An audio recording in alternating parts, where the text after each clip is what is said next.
tape me in Washington, and you maybe have old tapes from Jacksonville, and you can swap them. People are really fanatics, and you could probably do that. That's what I recommend. You can call it a grease swap. A grease swap. I don't have any tapes for sale or anything. So. Okay, thank you. To Jacksonville. Hello. Hello. Here we go. Yeah. One of your faithful listeners in Jacksonville. Thank you. And I don't know if you're ever coming back, but I want to wish you the best of whatever you might be wanting to do. You're very kind. Boy, they loved you there, huh? We sure did. We thought a lot of them were many happy hours. Larry, I don't know if you remember. You wouldn't know. Well, you wouldn't do it anyway.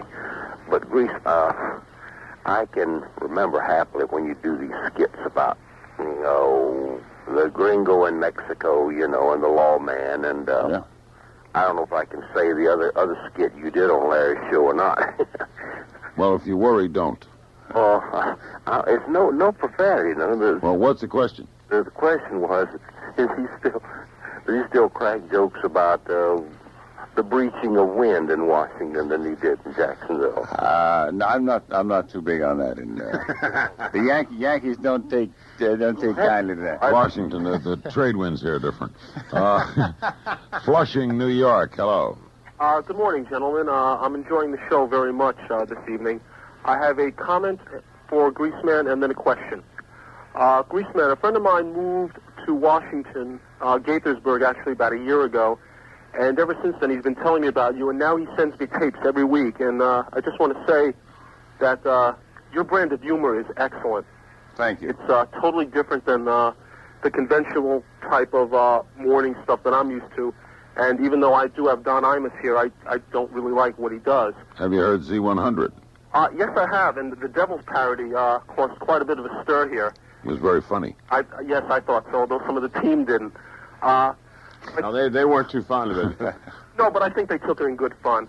My question has to do with the type of afternoon DJ programming we have here. We have Howard Stern, as you know, and I have to wonder if you think part of the reason he's as popular as he is because he does try to go against the typical comments and such that are done by the DJs.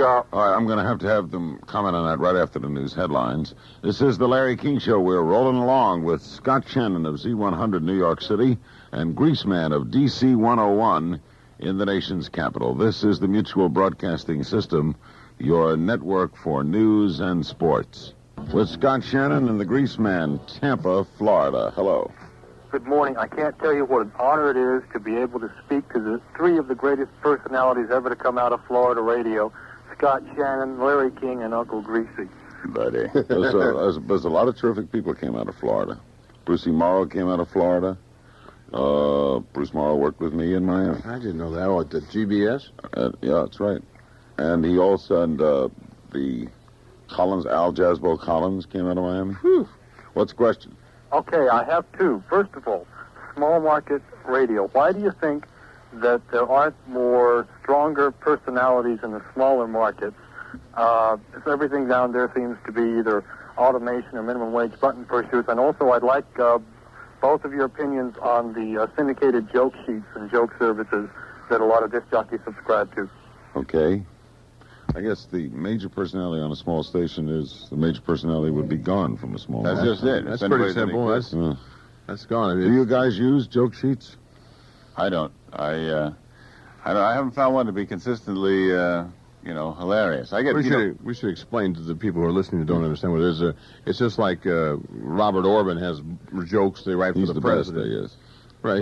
He's the best. There's one called the Electric Weenie that people use. We use several joke services, but we use them not verbatim. We use them to trigger ideas and things like that.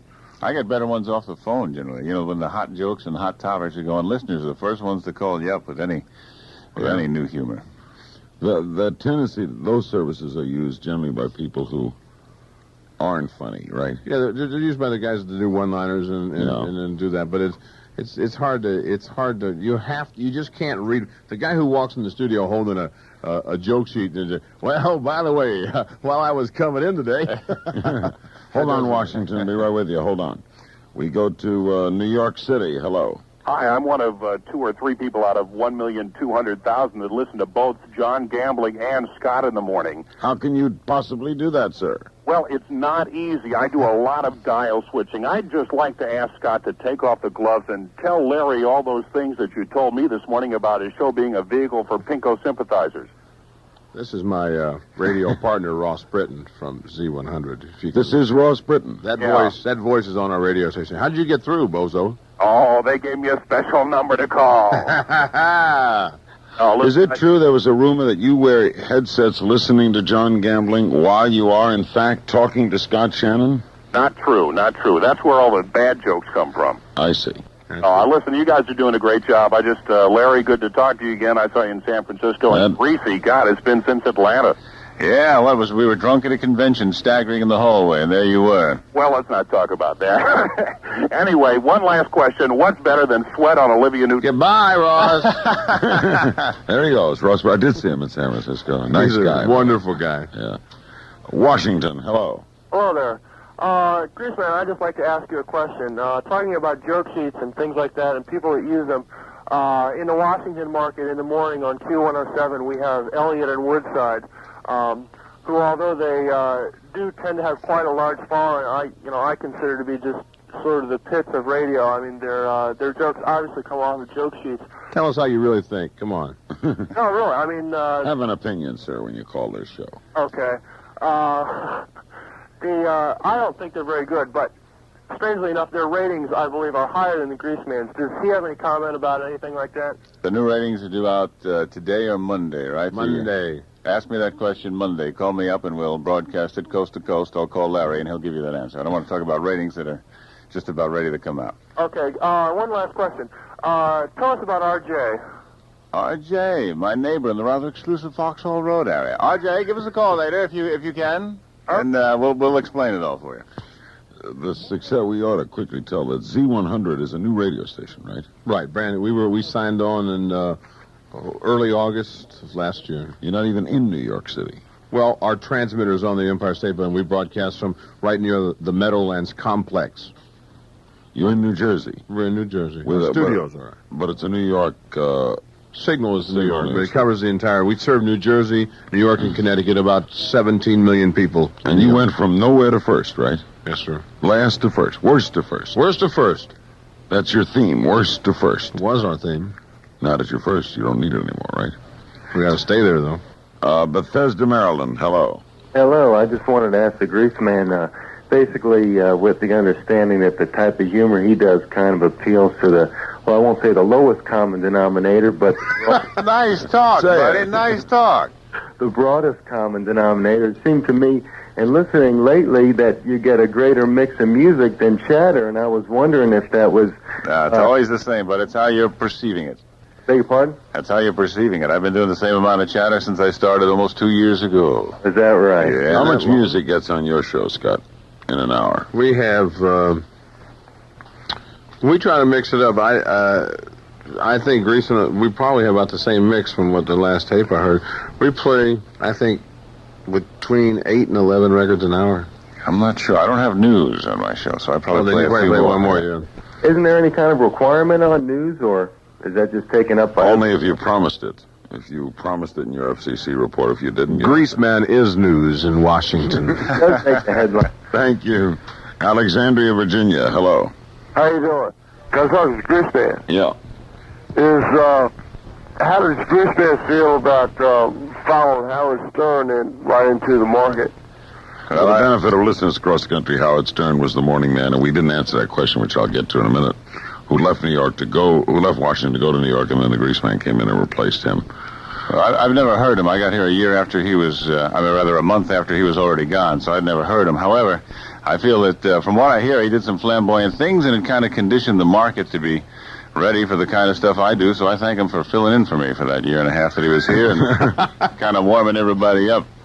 How's he working in the afternoon, Scott? You don't like personalities in the afternoon, so... It's not that I don't like them. They very rarely... I think people really, on the way home, they have a tendency to want music more than they want a lot of chatter. I'm not saying a personality can't be a good. Dan Ingram was a disc jockey in New York who was rather popular for years.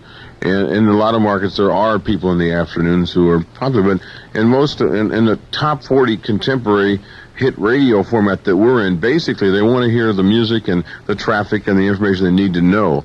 Howard is a very unusual disc jockey. So far, his impact in New York has been minimal. And I can't really say if it's Howard or the fact that he's an afternoon. He's also on, in respect to Mr. Stern, he's also on an AM radio station, which is, might not be best suited for his town. Correct. Detroit, hello. Hi, I've got a question for the Greaseman. I lived the last 2 years in Baltimore, and I used to listen to you all the time. You were fantastic. Thank you. You're welcome. I just called some friends last week, and they were telling me something about a Greaseman for President T-shirt. That's right. I have the cup in front of me. I'm running the insane campaign. You can write me in Detroit. I won't be on the ballot, but when the time comes, if you'd like to express your dissatisfaction with the same Noxema-laden leadership we've been suffering under for many years in all parties, just go ahead and write me in. And vote. Can you tell me how I can get a T-shirt? Write me a letter at the station. I'll send you one. All right. Oh, God, I'll get millions of letters. Well, it's okay. What the hell?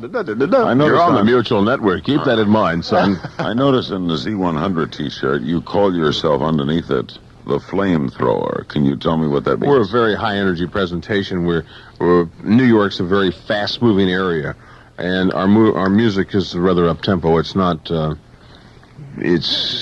It's probably the fastest-moving station in the country. It's very up-tempo, and our jingles, the flamethrower, hot rockin' Z100. It's all of a sudden become the most copied format in the country as far as top 40 goes. A lot of your listeners probably they may not listen to top 40 radio because your show is not on that many top 40 stations. But nevertheless they can probably still relate to the energy factor.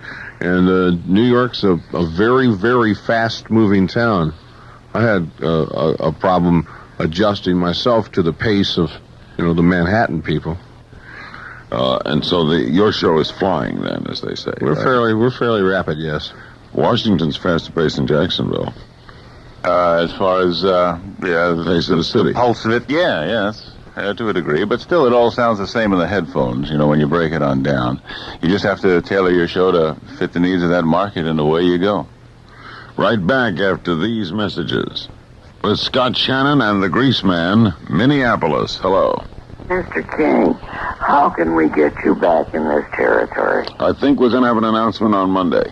All right. Gracious, I'm listening to you from Chicago and Des Moines. Yeah, we'll be back. I think we're starting a week from Monday, but we'll have an announcement next week. Oh, I love it. We miss you so terribly. Thank you. Do you have a question for the guests? I don't even know who they are. Somehow I suspected that, ma'am. St. Petersburg, Florida. Hello. Hello. I'm directing Mr. Shannon, but I want to say hello to all of you. Hi. Scott, this is Francis. I know who this is. Yes.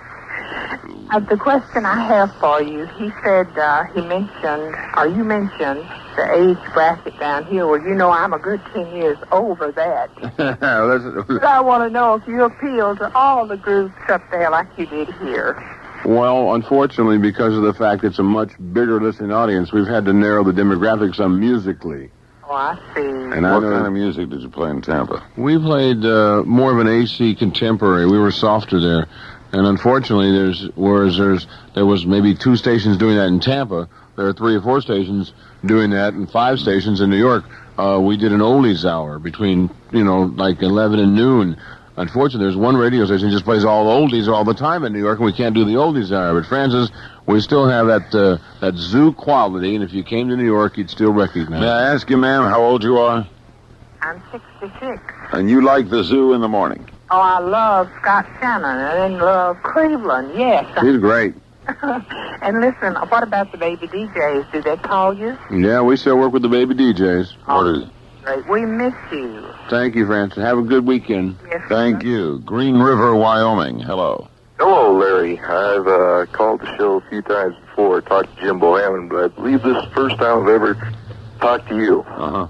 So, At any rate, the reason why I called is I just wanted to call up and say out here in the West we don't hear much from the two gentlemen there.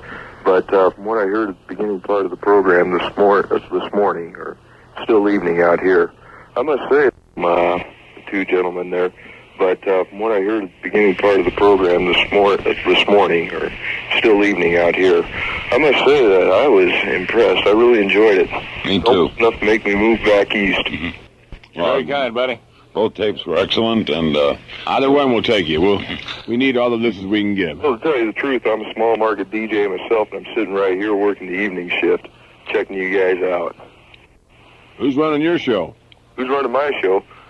Well, we just got the network on, listening to Larry King right now. Running the net. I'm just kind of babysitting right now, you know what I mean. Okay, thanks very much. New York City, hello. Good morning, Larry. Morning. And to Scott, first of all, congratulations on being number one. Thank you very much. Secondly, being realistic about it.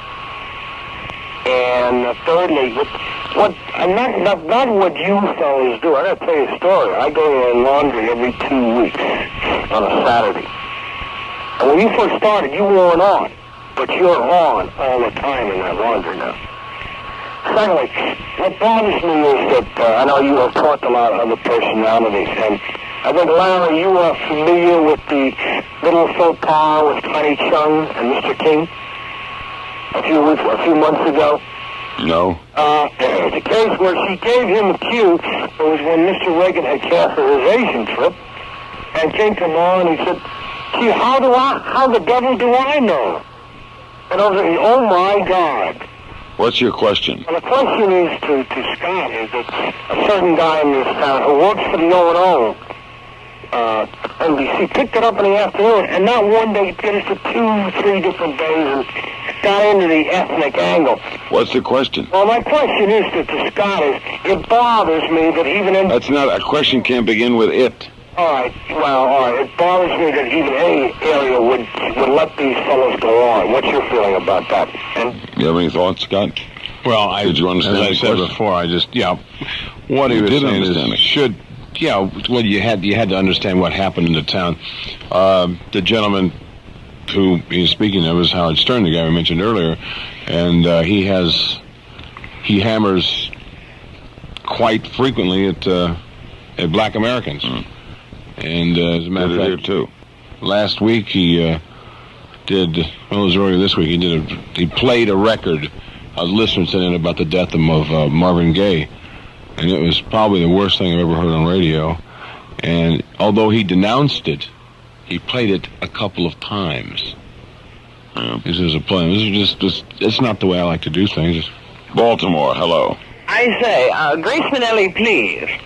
Jay, is that you? Yes, I'm afraid so. Greasy, I'm afraid I do hate to bother you. I know you're... I'm on the air, Jay, for crying out loud. Can't you see we're in the midst of a show here? Yes, I do hate to bother you, sir, but I'm afraid it's your Great Dane. Oh, no, don't tell me. I locked him up before I left to come over here to the network, for crying out loud. Apparently he's gotten loose. I went out to lock up for the evening. Your dog, he escaped through my screen door, and into my game room, and as we speak, he's straddling my billiard table, which I might add was imported from England. You mean to tell me my Great Dane has burst into your house and is now straddling your imported billiard table? What's happening? I'm afraid you must come over and retrieve him immediately. Well, I can't. I have to finish the show. I'm sorry, but he's beginning to make those writhing, quivering... Oh, God, no. Oh, Lord, no. What happened? Lord, no. What happened? Number 2 side pocket. Oh! Thanks, buddy. This is one of the people that call me up in the morning and regular. My neighbor, R.J. Yes, from the rather exclusive Foxley Road area. Yes, R.J. Thank you so much. You're welcome, sir. Thank you. Picture guy, a little bomb, just get off the plane at the airport listening. We'll be back right after this message with Scott Shannon and the Greaseman, Washington. Hello. Hello, Larry. I have an observation and a question for the Greaseman. First, the Greaseman campaign for president has already affected life in Washington because there are professionals all over the city who are no longer productive between the hours of 6 and 10. The question is, the Greaseman has so many wonderful bits about his his gringo south of the border, and his lawman, and his Vietnam vet. My question is if he was ever any one of those things or all three of those things. You want the truth? Is this able to hear? I want the truth, however painful it be. All right, I have never been south of the border, even though I tell many tales of life down there in La Tierra de la Muerte. And, my God, there it is. It's almost like I was there now. You've never been to Vietnam. I've never been to Vietnam. And you've never been a lawman. I have been a lawman. In Jacksonville, Florida, they had a unique program where if you went to the police academy, did the 4 months, they would then give you a badge and a gun. You wouldn't get paid, but you could actually do the actual duties, and that's where I learned a lot of stuff. Grease was known to ride in many police cars late in the evening, searching for the dastardly criminal. That's right, baby. Rockville, Maryland, hello. How you doing, Larry? Good show. Thank you. On too late, though. Grease, how you doing? Good. I want to tell you a funny story. I drive up to Baltimore every day on 95 to work, and it's a riot. I'll be laughing my tuchus off. Thank you. The guy next to me is laughing his tuchus off. We almost wrecked from crying. It's a stitch. Anyway, I got to know, what's the difference, if you can tell me, between habba-da-gee and habba-da-ga? It depends. It's a very subtle difference. Yes. You have to actually be a really aficionado to understand. I think that the main difference is between hobbleduggy and gobbleduggy. You got to be a gourmet. Yeah. Well, the emphasis on the ga is obvious. On the ga. It all depends on the ultimate conclusion and to the ferocity of the Shangri-La. Onward to Auburn, Alabama. Hello. Good morning, Larry. Morning. It's a great show. Thank you. I've got a comment and a question for Uncle Greasy. Go ahead. Good morning, Uncle Greasy. How are you? I grew up in Jacksonville, Florida. My comment is, I can remember being late to homeroom in high school because I would sit out in the parking lot of the school listening to your show. Back in the old days, huh? Yeah, that was 4, 5, 6 years ago. Yeah, back when I had a few less gray hairs. What's the question? Question. One caller mentioned tapes, switching tapes of yours, of your material. I've got an underground tape of you, Uncle Greasy. Uh-huh. You were singing a song, the initials of the title would be S-A-D. Does that ring a bell? I can't remember, but I've done a lot of wacky party tapes, so you probably got a hold of one of them. You remember Carl Velker? Yeah, I remember him. WTLV? Right, well, you put an ad in the Washington Post, too, and then all y'all can swap these tapes. Yeah, I wonder if it's worth anything. Well, what are you trying to bribe me that you'll release it unless I give you money? Could be. No, buddy. Good luck. Thank you. It's Scott Shannon and the Greaseman. Atlanta, hello. All right, this is for the old Lard Belly here. I'm ready. Grease, are you still in touch with your old friend Pocky Circadakia? No, that's Packy Circadakis. Packy Circadakis. Are you still in touch with him, and is he still having bad luck like he used to? I'm not sure. I haven't talked to his brother-in-law, Hoyle Dempsey, in a while, so maybe they'll call us before the night's done. Thank you. Ithaca, New York, hello. Hey, Greaseman, have you ever heard of Ithaca? Ithaca, New York. Boy, that's where it all started. 1968, 1,000-watt daytimer. Yeah, well, now the college is 5,500. And there are a couple other daytimes and stuff around. What do? I got 1 year left before I get out of college. You're at Ithaca College? Yeah. Wow, how neat. What do? What do I have to learn in the next year to make it? First, you need to get that first job, and while you're there, you'll mingle and talk and experiment and try things, and one day, maybe, you too will shriek. La Porte, Texas, hello. Yes. I don't know, the Greaseman like working better in Florida or in Washington? I like the weather and the weather better in Florida, but in D.C. you can have a lot more fun, and the job is better in D.C. How do you compare New York to Tampa, Scott? It's apples and oranges. I like the weather in Tampa an awful lot. I like the people there. But New York's it was a challenge, and I just wanted to try it. Do you like the city itself? I'm beginning to. At first, I'm a Southerner. I'm from the South, live in Atlanta. Started in Mobile and lived in Nashville for quite a while. It's tough to get the pace, I'm beginning to. It's hard to drive in the city. Let's put it that way. Certainly can't do it overnight. No, it's not. Washington, hello. Hello, Larry. Yes. Greaseman. Hi. I listen to the Larry King Show all night long, and then I switch over to the Greaseman. and pump iron all morning. You're a proud man. Yeah, bold man. I'd like to know how long your contract is for D.C. That's long term. I signed the thing says I won't discuss any facet of it, but it's long term, so don't worry. I'm not going anywhere in the near future. Okay, great. And I think I just saw Estelle go down the road on a Honda. Estelle, my ex-wife? Yes. Oh, my God. With a buzzard circling overhead? Yes, I'm down on 14th Street. All right, it was, be careful. There could be olfactory damage if you get too close. This is the Larry King Show with Scott Shannon and the Greaseman, Gaithersburg, Maryland. Hello. Can I speak with Greaseman, please? Sure, buddy. I'm at your cervix. Go ahead. Greaseman. Yeah. What do you think about the latest George Washington series that was on? The latest George Washington series that was on? It was the three-parter on television. On television? I missed it, buddy. I was hobbling and gagging. You missed it? I missed the whole thing. What were you doing, watching TV? I thought I saw you both going along there, along the Potomac there. They rented it for the film, right? This is the Larry King Show in Washington. We'll be pausing for news on the hour, a word from your local stations, and we'll come back with a full hour to go with Scott Shannon, who came to Z100, literally a brand new station in New York, and just did an unbelievable job because he is both the host of the Zoo and the program director, right? Right, yes. The program management.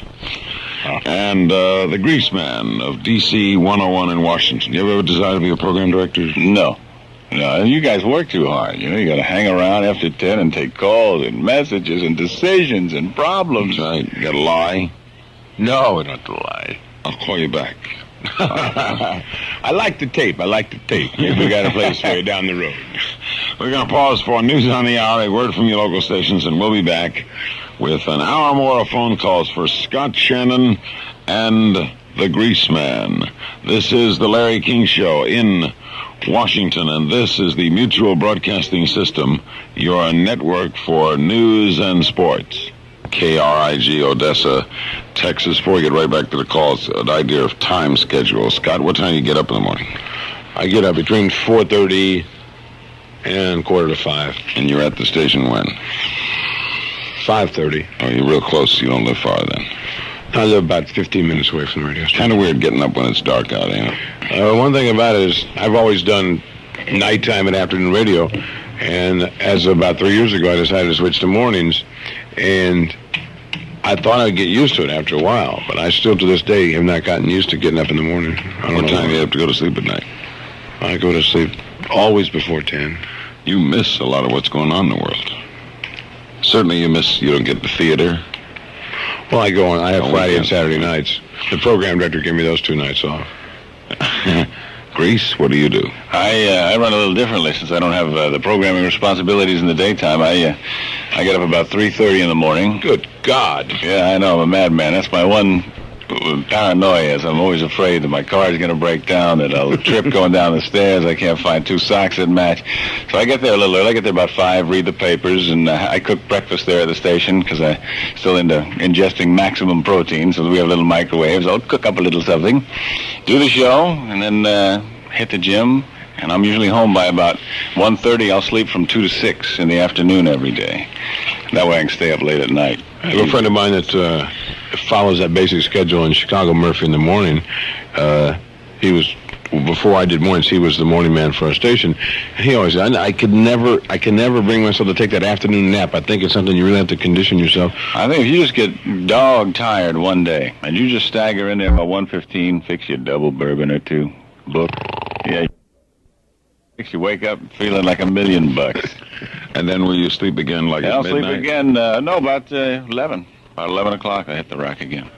Are there mornings you're very tired when you get there? Some mornings, it's a living hell. West Milford, Connecticut. Hello. New Jersey. Hello. What's on then, Scotty? Ruby Begonia here. Ruby, baby. What's doing? How's it doing down there, the weather? We're doing fine. Okay, you gonna be on tomorrow now? You gonna get up early enough speaking about that stuff? I'll be missing that Saturday show, Ruby. Oh, no. Don't do that, Scotty. All right, I'm gonna let you go because I know you're busy. So like the farmer said about the potato, I'll plant you now, dig you later. Goodbye, Ruby. We have a cast of characters as the Grease does, yes. Fort Collins, Colorado. Hello. Hello, Larry. I have three questions for Scott the Greaseman. DJ alert, DJ alert. Okay. First of all, how do you guys avoid burnout? Out of the little experience that I've had doing a morning show, how do you avoid, God, aren't there some mornings when you wake up and say, God, how can I be funny? I have an easy time in that I really do totally myself. If I'm up late doing something, I had a station promotion the other night where I didn't get home till 2 a.m. Had to get up at 3:30. So that day when I walk in there, I can just turn the mic on and say, ah, and just groan and scream, and then phone callers come in, and we develop some action, some juices start flowing, I get some ideas, and sometimes I'm inspired by the pain. So burnout for me is not... You ever had a burnout feeling? No. You, Scott? There's been times in my career, because of the double duties that I perform, that, for instance, just recently, myself and my lady, we just went away to Cancun for about 4 days. No television, no radio, no telephone, and it was just, I don't know, I got back and I felt like I was recharged, and my energies were up. I very rarely do that, about once every 2 years, I guess, but there comes a point when you just run out of ideas. And you got to understand that, like I said earlier, we're two different kind of people. Grease is like a natural humorist. I'm more of an MC of a show, and we plan our show a little bit more, so we have, if I come in beat, I've got a couple of people around me that pick up the slack. Both of you have to be pretty charged up for the 4 hours you're on. Oh, neither of you are doing what you call layback material. No, it's pretty... Well, anytime you're using the phones, and you're using people out there, you have to think like that, because you have to do the edits, you have to figure out what you can get away with. And on some mornings you can get away with a different kind of a line or a joke or something than other mornings, and you have to figure out instantly, put the importance of the topicals in order and go. Have to be a 5-day job. I think the 6th day, I used to do morning 6 days, and that 6th day was a killer. Driving to work Saturday morning like a ghost town out there. Yeah, it's a killer. Thank you. To Tampa, Florida. Hello. How you doing, Larry? I'm a first-time caller, and y'all got a real good show going here. Thank you. I just moved to Tampa from Dallas, Texas, and we had a real good morning team there that started my mornings off over on at KZEW, the Zoo in Dallas, with John LaBella and John Rohde. I don't know if y'all ever heard of them or not. But have you? Nope, go ahead. Okay. I just want to say one thing, and then I got a question for Scott. Is that his name? One from New York? Scott Shannon, right. Okay. I think y'all do a real vital service to a lot of people getting their morning started off with a laugh, and I appreciate all the funny DJs I've ever heard and all the funny jokes in the morning because it helps your day out a lot. And I got a question for Scott about programming.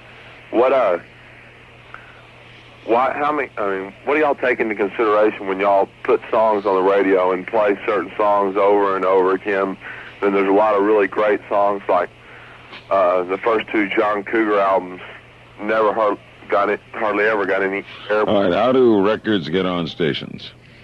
The color of the labels, usually. The more attractive labels that serve, have a lot of soft earth tones in them, they'll probably get on the real sound better. They're nice to look at. They're nice to look at, we get them on. And the album covers. If the guy's ugly, we don't play it. How about how much the distributor gives you? No, we don't do that. Now, seriously, in this day and age, there are so many radio stations around America. There are thousands of radio stations, and the smaller stations will play a certain record and test it out. They'll play more records than the big stations. And if those stations get requests and sales for those records, then the medium stations start to play the records, the medium market stations. And if it succeeds there, then it comes to a Washington, D.C. and a New York and on down the line. It's a very simple process.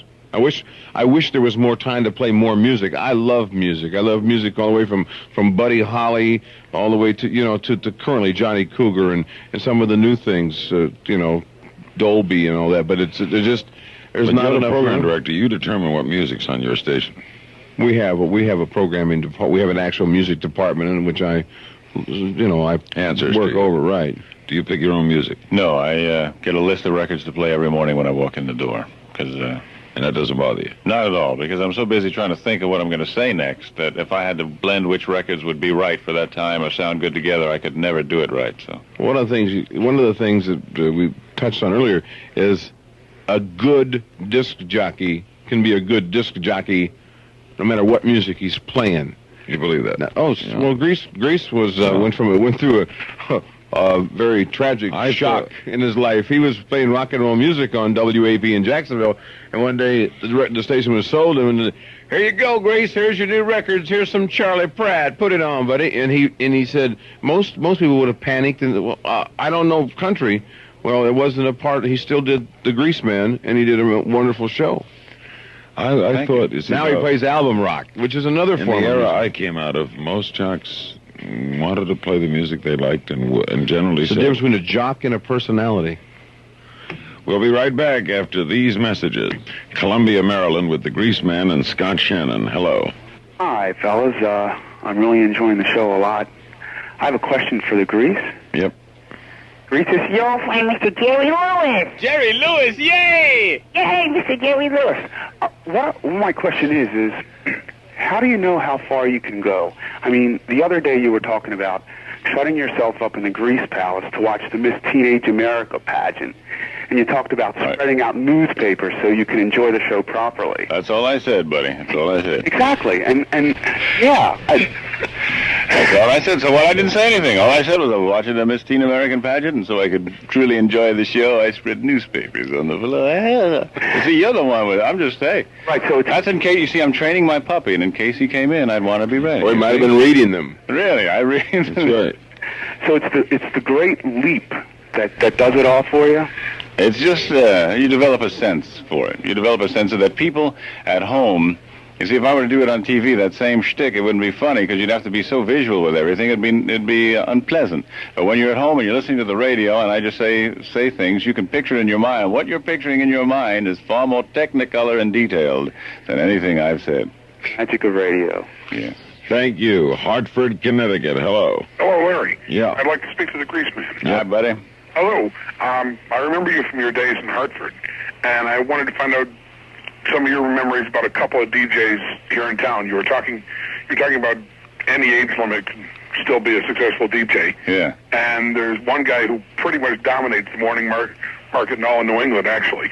Bob Steele. You must remember him. Right. Ooh. And another guy who I think was a forerunner of you guys and Don Imus, who was in the Hartford area and also in Buffalo, is Joey Reynolds. I've heard both names. You have? Yes. Okay, thank you. Thank you very much. We'll be... There's another radio great, much like Bob Steele, a fellow by the name of Salty Bryan, who's at PRO in Providence. He's been there for years. Just a wonderful talent. Virginia Beach, hello. Yes, I'd like to know how come there's only one rock and roll radio station in the Washington, D.C. area? Because we blew the rest of them out of the saddle, buddy. We're bold, proud, bulky. Yeah, but isn't the D.C. area a major market? It is. How come there's only one? Because there is a God in heaven, and he likes me, and he wants minimal competition for me. I don't understand something. When he says there's only one rock and roll station in Washington? Nowadays, when they say rock and roll, they mean hardcore rock and roll. I mean, I'm talking Scorpions, We're baby. talking Judas Priest. Chainsaw rock and roll. And as opposed to the mixture you get on a top 40 type format. Yeah, there were two, and then another chain came in and bought one of the chainsaws, and they went top 40. Chainsaw, you call them. Chainsaw. What is Z100 program musically? We play top 40. We play a little bit of everything. We play some Kenny Rogers. We play some breakdance music because in New York they breakdance. And we play, we play rock and roll too, but we play the records that people, we play the top 40, that's what we play. The records that they want to hear. I would never hear Kenny Rogers on your show, would I? Never on DC101. Okay, we go to Livingston, New Jersey. Hello. Hello to Larry, Greaseman, and Scott. You're a great trio of personalities. Thank you. I'd like to reply to Frances, who called before. I must assure her that Scott and his crew take great care of their baby DJs and all of their listeners. Z100 is very much loved here in the rapid-paced flame-throwing area, no matter what age they are. You're a fan. Very much so. Do you have a question of Scott? No, I just wanted to say that Francis doesn't have anything to fear. Thank you very much.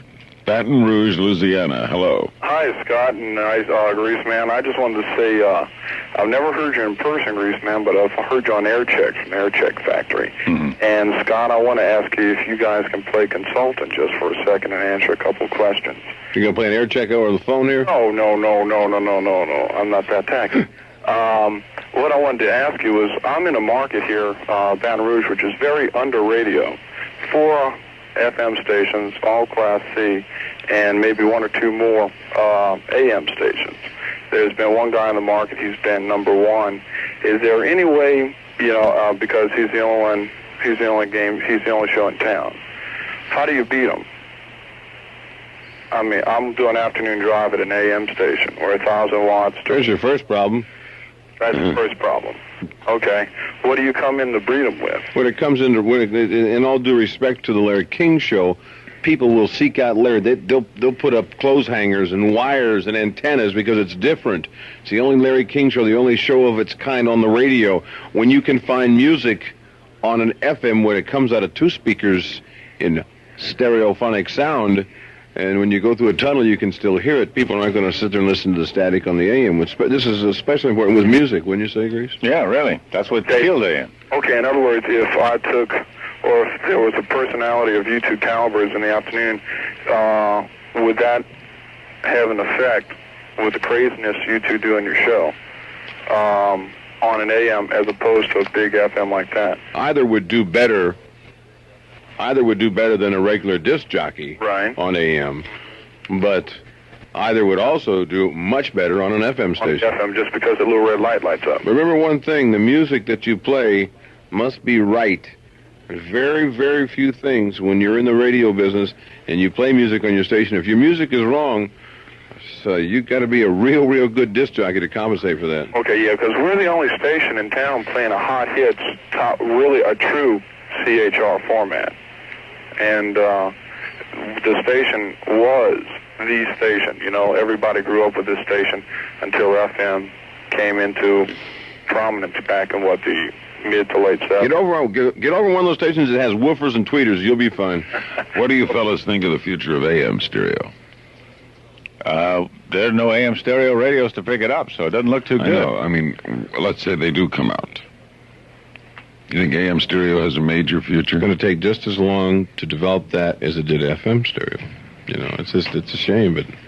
It is. Bethesda, hello. Yeah, hi, Larry. How are you? Fine. I'd like to ask your guest, what sort of trend is music headed towards in the 80s? Is it headed towards such stations as, like in DC, KYS and OK100, or what sort of direction is it headed in? All right, fellas, a little... Whatever you see on MTV is what you're going to hear on the radio. That's it. But MTV plays music such as DC101, and that's really the only type station. I believe you'll see a Beat It on there, won't you? Yeah, but... My MTV shows me Michael Jackson and Prince. Yours doesn't have that? Well, that's like the only black singer they show, him and Prince, until... There's 2 things that were mentioned here that I ought to ask about since I'm a neophyte in this. What is a air check factory? That's some company that's selling tapes of known personalities from around the country. What happens is people buy them, and a lot of the younger disc jockeys seem to think that if they listen to the older disc jockeys and more established disc jockeys, that they'll learn from the tapes. Unfortunately, some of them just choose to imitate the guy. There's only one Greaseman. I mean, and mistakenly they do this. I was in an article recently when we were cited and talked about the way we discuss our competition, and I said this is not recommended for everyone. It's just you can't do the same things. You must be yourself. You got to create. You got to originate. Do you guys get paid for the use of these air checks? No. I see the ads. I see the ads for air checks in the back of the magazines. Once we got to go out of the airways, anybody can tape it now. It's not worth the legal. MTV going to have a strong effect hurting radio's future? MTV already has a very, very strong effect on the music. It's broken several groups, and you can go right down the road to Come On Eileen's and the Eurythmics and all that. I mean, let's take the 18-year-old teenager. She gets up in the morning. She's got a choice. Does she turn on MTV? I don't think that MTV is going to ruin radio. Too many radio stations have fought MTV. Wrong. MTV is going to be there. It's going to be there for a long time. And also people have the mistaken opinion that it only affects young people. How many women, mothers or fathers, do you know that their kids play it? And I'll be talking to one of them, and I'll say, she said, you know, whenever I hear that song, I think of the video. And the mother says this. You get used to it. You condition to it.